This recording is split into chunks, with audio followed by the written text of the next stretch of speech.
Guys, good evening. Pag nagluto ba kayo ng mga humba guys or adobo or uh, chicken curry or ano ba yung patawag ng mga may mga spicy ba kayong hinalo? Kasi guys, itong video ko ay consist ito sa kung ano yung hinalo ko sa aking adobo. Hinaluan ko ng kaningag.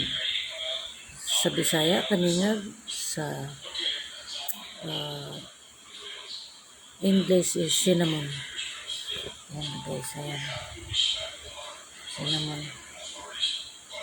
Mabango to guys. Ito yung hinalo sa mga cake. Pinapowder nila ito. Tapos halo nila sa cinnamon bread. Tapos guys, para lalong bumango, lalagyan ko ng star anise. Yan ang star anise.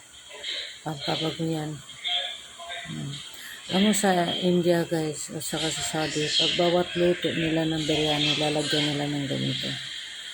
At ganito. Yung cinnamon o kaningag. Yan. Tapos, mayroon pang isa guys. Pakita ko sa inyo. Pag kayo may butas sa ipin, kaya masakit na, kudurog lang kayo nitong pulubers. Tapos, ipasok sa inyo ang butas sa ipin, mawala na yung sakit. Kung mayroon kayong bad breath, isa din ito.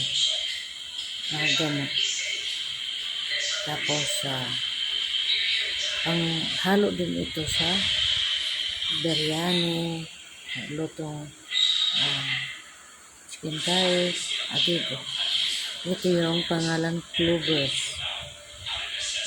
Kaya pinakita ko sa inyo guys kasi karamihan natin sa Bisaya walang ganito magluto ng adobo.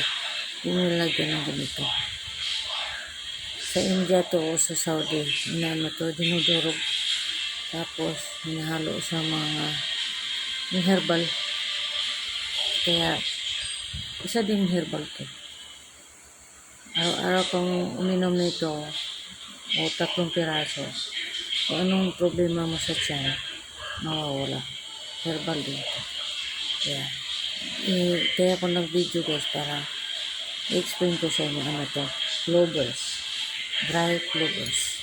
Ayan lang guys ang pinakita ko sa inyo para makita mo kung anong ginagawa ko paghalo sa pagluto ko para mabango. Okay, good night.